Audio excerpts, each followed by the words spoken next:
case, I am here to do a late favorite books of 2015, but better late than never, right? So I didn't read too much this year. I just got busy with moving and a whole bunch of life changes, and so I didn't have a ton of time to read, but I did read a few good books, and so I wanted to share them with you in my own little video. I know there are tons of them, but I wanted to add my list to the mix. So the first book I wanted to talk about is called The Devil You Know by Trish. So this book follows a 18-year-old girl named Arcadia, but she goes by Katie, and she is basically the mother of her family. She has a 4-year-old brother, and her father is a workaholic, and so she is basically stuck caring for her brother and cleaning the house and doing all the things that a 18-year-old girl should not have to do.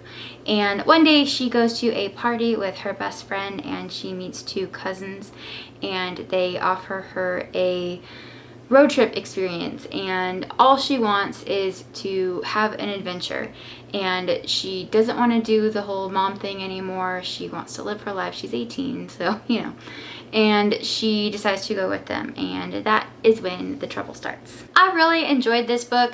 Granted, it was a little predictable, and none of these books that I'm going to list were absolutely perfect, but I did enjoy this read.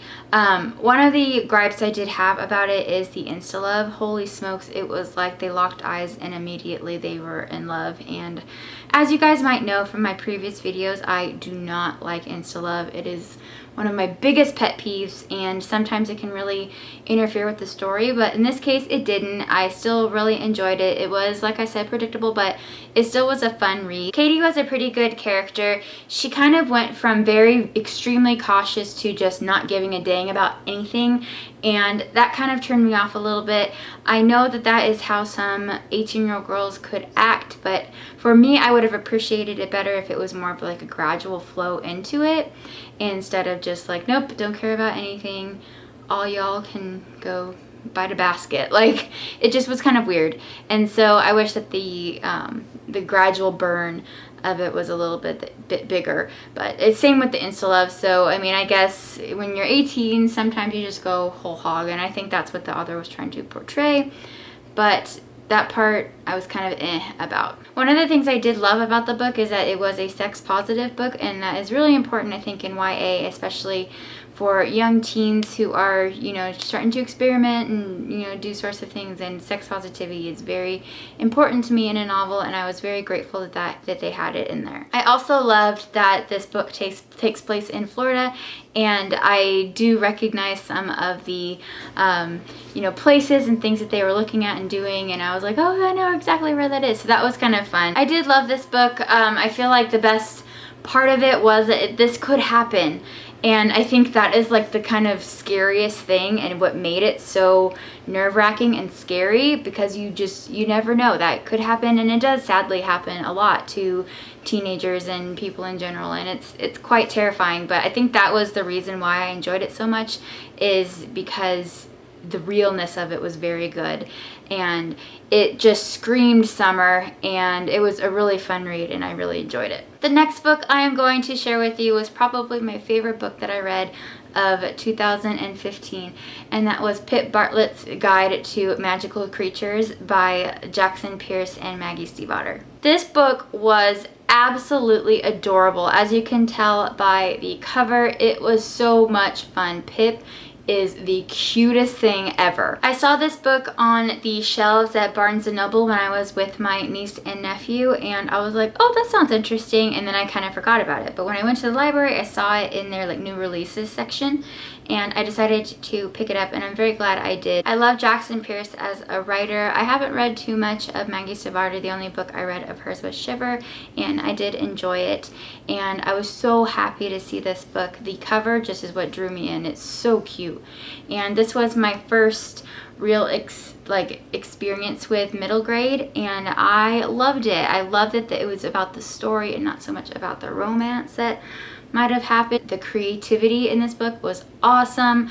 The characters were very rich and very detailed, and they were hilarious. The humor is so advanced for a middle grade, but it was hilarious. The first scene of the unicorns, I was dying laughing. It was so funny, and I gave it to my niece to read, and she loved it as well because she loves animals, and it was so cute. And oh my gosh, just the characters and the situation, and there was heart, there was beauty, there was sadness, there was humor. It was like everything put together. The writing was so seamless. I couldn't tell who wrote what. It was so awesome. I really love how Pip was a positive role model for little girls. She wasn't into the makeup and clothes and boys, and she just was herself, and she was unapologetically herself, and she liked what she liked, and she had a good head on her shoulders. She wanted to do what was right, and so she did. And I love that. I love that she was so honest with herself and not trying to be like anybody else in her group of friends, and she was just a lone ranger, but she didn't care. She loved what she did, and that was so heartwarming. Another thing I loved about the book is that there was illustrations in it and like Pip's little notes about certain animals, and she is precious, and I think she reminds me so much of my little niece, and that's why I loved it so much.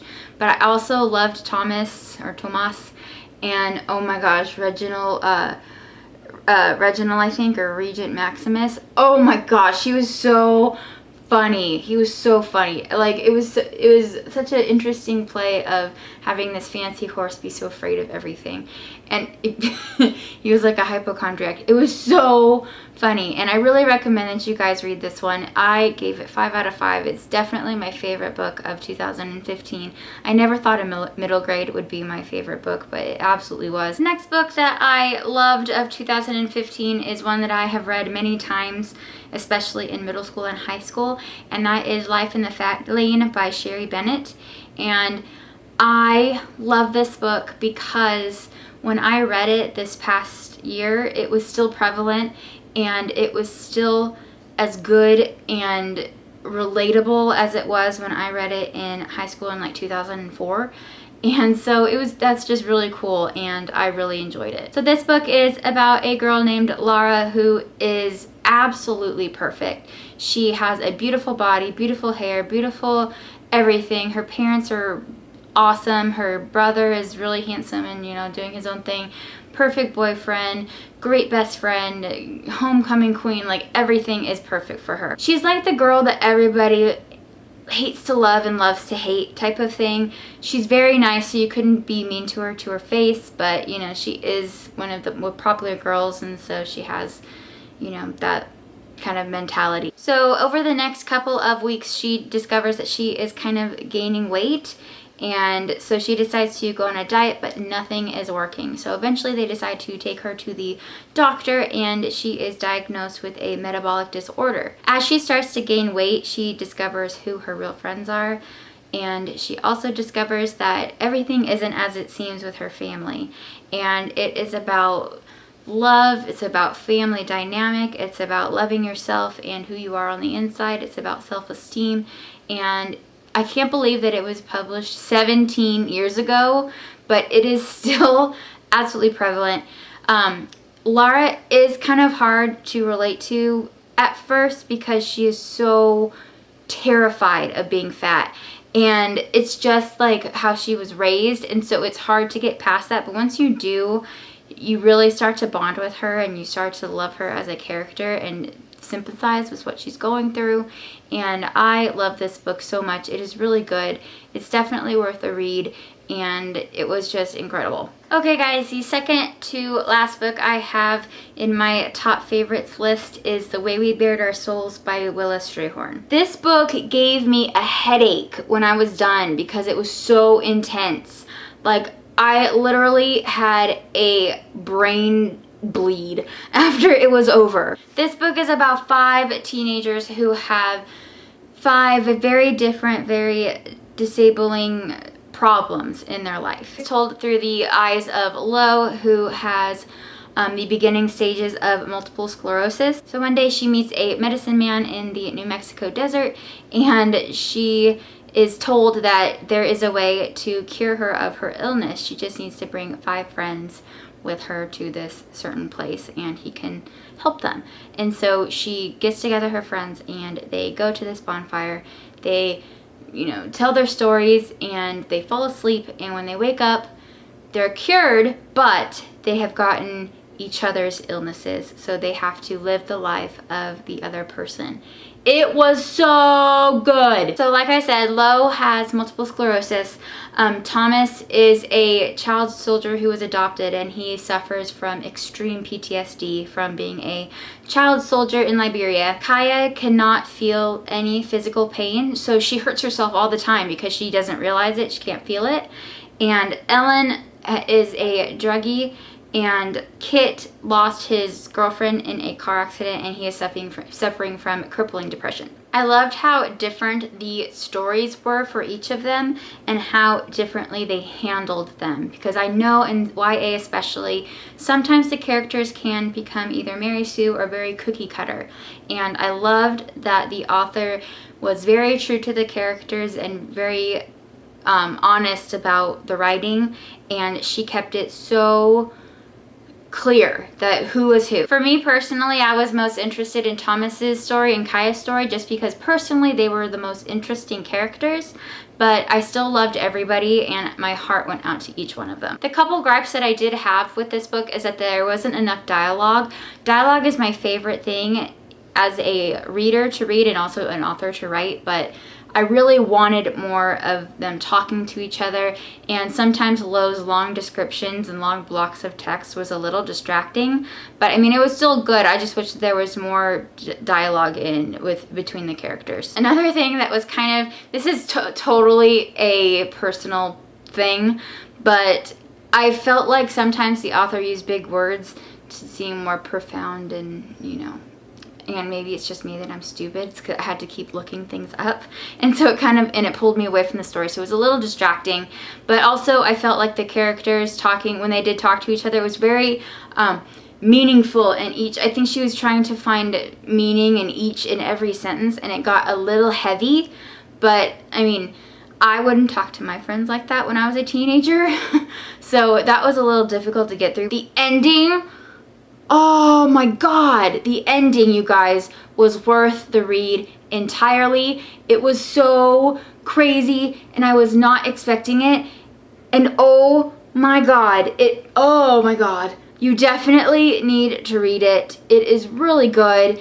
It makes you think. It puts a perspective on things and a new spin on your problems and your life, and it really caused me to think, and the idea was genius and the execution was perfect and it was really good. Like I said, those couple things, but it in the long run, it's more of a personal preference, so I'm sure that other people would love it, but it was still such a good book and I still think about it to this day and I want to read it again. And the last book that I have to share with you is my second favorite of the year, and it is called Chasing Power by Sarah Beth Durst. This is about a girl named Kayla who lives with her mom in Santa Barbara, California, and she is a master pickpocketer because she has telekinesis. And it is so good.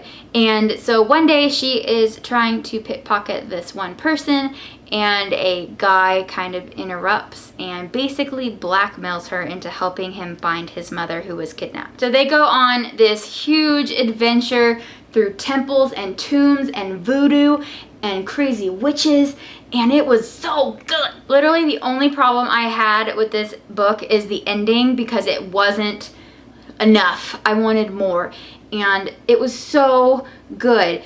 Granted, it was a little predictable at the end, but the beginning and middle, it was so good. I was not expecting anything to happen that happened, and I literally could not put it down. I think I finished it in like 2 days, and I loved it. And Kayla, for once, guys, Kayla did not get on my nerves. And usually main female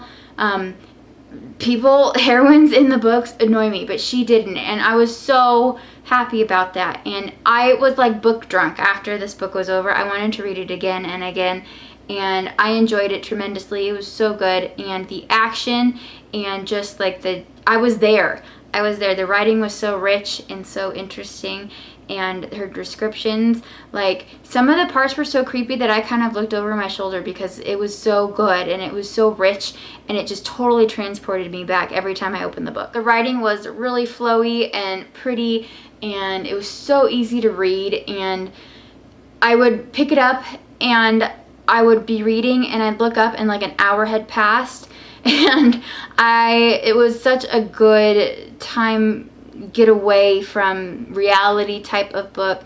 And Kayla and Daniel were so awesome.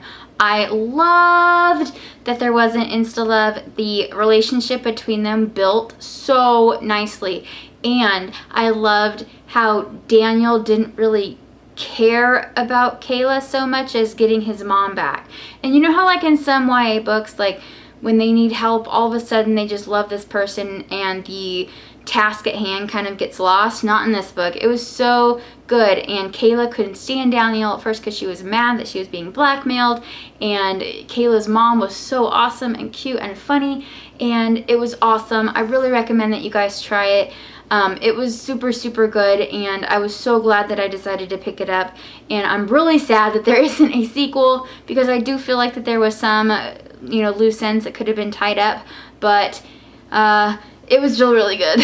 So those are my favorite books of 2015. Like I said, I didn't read too much last year, had a lot of stuff going on, but when I did read, I loved those books, and I really hope that you guys give them a try. I will have their titles and links to Goodreads down below if you're interested in giving them a try. Let me know if you do. If you have read these books, let me know what you think of them and we can discuss, which would be great.